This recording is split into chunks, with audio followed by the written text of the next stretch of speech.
In the arena of crypto, where bulls and bears dance, one of the biggest players, Coinbase, has geared up for a showdown with the Securities and Exchange Commission. With each opponent throwing jabs and haymakers, we might find out the judges' picks on who the winner will be soon. Let us at Digital Assets Unfiltered take you round by round and explain Coinbase's 70% chance of triumph in the epic battle against the SEC. Bloomberg senior litigation analyst Elliot Stein is optimistic about Coinbase's chances of emerging victorious in its ongoing legal battle against the Securities and Exchange Commission. With a positive outlook, it seems that Coinbase may have the upper hand in this legal tussle. How good, you ask? Bloomberg analysts give it a 70% chance for dismissal over the SEC. Coinbase had strong arguments on the SEC's main claims, Stein told Fortune. Coinbase is likely to win this motion, Stein thinks. The judge wanted a limiting principle to the SEC definition of investment contract that wouldn't encompass collectibles. We view the one offered by Coinbase as more compelling, requiring investment in a business versus just an ecosystem, along with an enforceable obligation. The problem with the SEC and Gary Gensler. Since Gary Gensler took over, the SEC has been sue happy, suing everyone and anytime in the crypto industry. Loss after loss keeps piling up on Gary and the SEC's resume when it comes to crypto, wasting ridiculous taxpayer money on going after the big dogs. Major power and money grab to replace all the debt this administration is racking up on the US. Normally, the SEC gets away with this by going after small players and companies who don't have the money to fight back, but throwing stuff at a wall and hoping it sticks is negligent. We will see how the drama unfolds, but this Smeagol Lord of the Rings looking guy is getting on everyone's last nerve.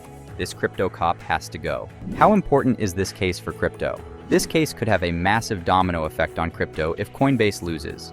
The entire crypto industry is facing a significant threat due to the ongoing debate on whether crypto assets should be classified as securities. If the SEC succeeds in its lawsuit against Coinbase, there is a possibility that crypto assets traded on the platform could be subjected to regulations similar to stocks and bonds. During a recent hearing, Coinbase's attorney, William Savitt, compared purchasing tokens on the platform to buying Beanie Babies, while purchasing securities is akin to buying shares in Beanie Babies Inc. This differentiation is crucial and is the basis of Stein's confidence in his argument. He emphasizes the distinction between primary and secondary market transactions, which adds weight to his perspective. When it comes to purchasing securities on the primary market, the buyer pays the company directly in exchange for the expectation of future profits. However, Coinbase has a different perspective. They argue that since the assets on their exchange are not directly from the issuer, the trades should be considered as secondary market transactions. This argument made by Coinbase has caught the attention of Stein, who finds it quite compelling.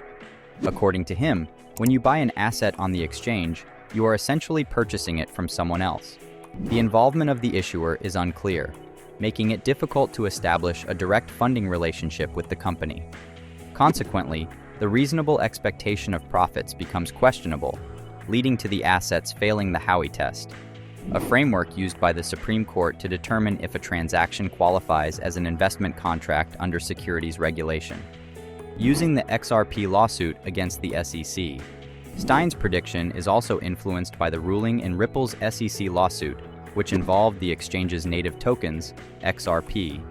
In this ruling, the judge highlighted the issue of purchasers on public exchanges not knowing who they were dealing with on the other side. This lack of transparency and absence of a typical contractual relationship raises concerns. As a result, the sales of digital assets on public exchanges do not neatly fit into the Howey test for defining an investment contract, as suggested by the Ripple ruling in July. Stein took to Twitter to express his thoughts, stating that the Ripple ruling further supports his argument. He emphasized that the sales of digital assets on public exchanges do not align perfectly with the criteria set by the Howey test. This ongoing debate raises important questions about the classification of assets and the nature of transactions in the evolving world of digital finance. At last week's hearing, Fela asked the SEC to defend why a digital token issuance would meet the Howey test, arguing the agency's definition was too broad. According to Patrick Costello, the SEC's Assistant Chief Litigation Counsel, the tokens in question are not considered securities on their own.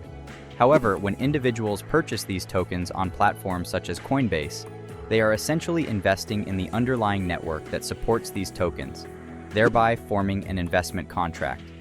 Costello emphasized that the tokens and the network are intertwined and cannot be viewed as separate entities. Stein's optimistic outlook on Coinbase's legal battle is not without its skeptics.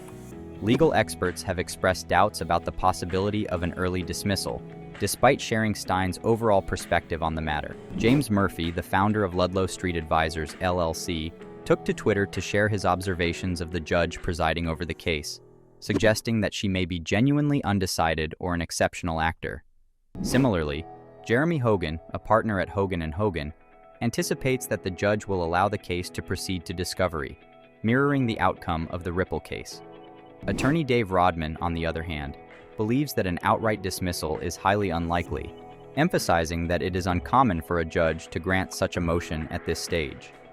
The SEC first sued Coinbase in June 2023 for allegedly violating securities laws, including the sales of unregistered securities and operating an unregistered exchange, broker agency. Since then, Coinbase has strongly denied the allegation that token purchases imply an agreement between the issuer and buyer, arguing against classifying it as an investment contract. In a press release issued in June 2023, the regulator claimed that Coinbase has been involved in an unregistered securities offering since 2019. The Securities and Exchange Commission alleges that Coinbase's staking-as-a-service program, which enables customers to earn profits from the proof-of-stake mechanisms of specific blockchains, is at the center of this controversy. The SEC further emphasized that Coinbase's actions have been under scrutiny, as they have allowed customers to benefit from their efforts in this regard. Coinbase has been accused by the SEC of engaging in unlawful activities related to the trading of crypto asset securities, resulting in billions of dollars in profits since 2019. The commission claims that Coinbase has combined the roles of an exchange, broker, and clearing agency without obtaining the necessary registration from the commission. It is worth mentioning that Coinbase plays a significant role in the majority of approved spot Bitcoin ETFs, acting as an issuer or custodian for BTC assets in 10 out of the 13 approved spot Bitcoin ETFs. It's safe to say that the SEC doesn't have many supporters. Their tendency to overreach is widely criticized, and many hope that once Gary Gensler steps down, the crypto industry won't be under constant scrutiny. Only time will reveal the outcome. If you enjoyed this video, don't forget to hit the notification bell, leave a comment, give it a thumbs up, and subscribe to our channel for more updates.